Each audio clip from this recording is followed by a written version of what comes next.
This is Dolany TV, ladies and gentlemen, coming to you live from the car this afternoon.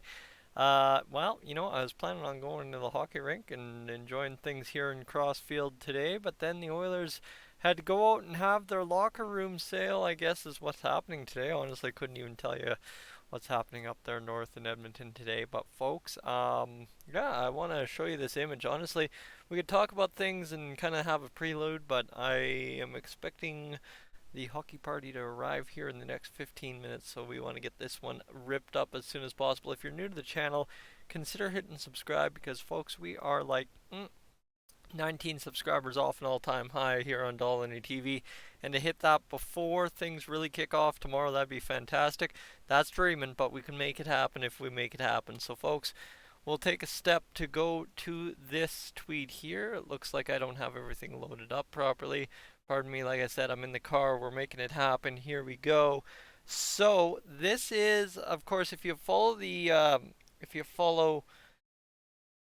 thread from OilInGoal there on Twitter, it's a whole bunch of people doing conspiracy theory kind of stuff about these jerseys being at the locker room sale supposedly for the Oilers. I choose to believe it's real, mainly because Oilers Nation has indeed gone out and put a post out about it from Waz himself. So I'm assuming that we've got some kind of confirmation here that this is legit and this is a real thing that you could have gone and bought had you been at the locker room sale today. So you got Carson Soucy, Jacob Middleton, Justin Braun, and I believe that would be Mark Stahl in terms of the Oilers options. And of course, here you go. You go back to the trade deadline. You go back to anywhere from about December all the way to February.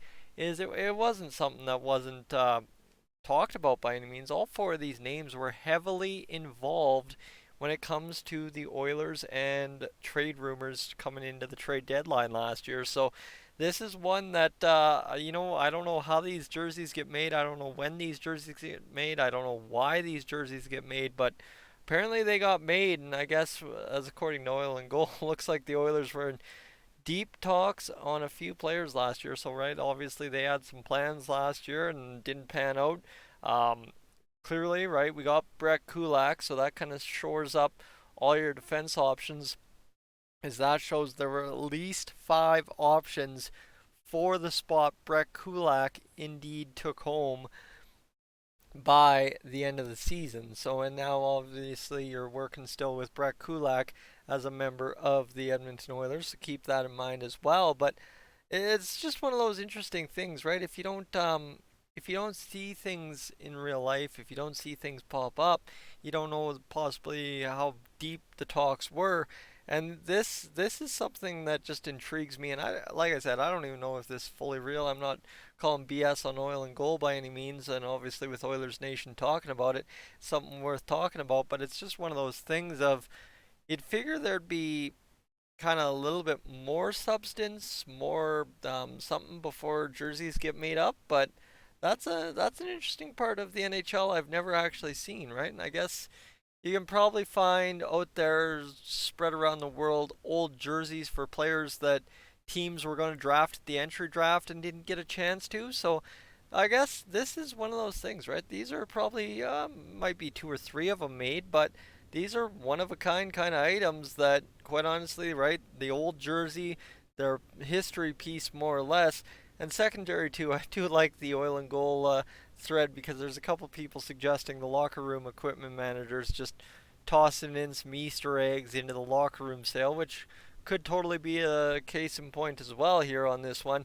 But it's just one of those situations, friends, where I thought it was something to talk about here on a fine Saturday. You see how sunny it is outside. We're using the webcam, by the way, too, so it's not like we're using the good camera. But at the same rate, too, friends, it is one of those things to talk about on a Sunday to kind of wrap up last year and just kind of have a good chuckle on a Sunday or Saturday afternoon as we head into the rink for the first time this season. Hopefully, with a couple of business cards handed out in the contract, that's for sure. Anyway, friends, that is it. That is all. There's really not much to mention here, right? Soucy, Middleton, Braun, and Stahl, as you see in those photos, all players of which the Oilers had deep talks on during the regular season last year, which we know that's not like, oh hey, these are four random guys that jerseys just randomly got made for and got thrown into a locker room equipment sale. No, there is a lot more fire to this potential smoke being thrown at the locker room sale than just right a couple of players that were rumored. No, there was a lot of work done. We know how heavy the rumors were on Carson Soucy. We know how heavy the rumors were on Braun and Stahl. Middleton, I don't remember the rumors being that heavy on, but again, just because we don't hear about it doesn't mean the Oilers weren't heavily invested by any means, and Ken Holland wasn't already like, let's go, we got the deal, and then who knows what happens in the background, right?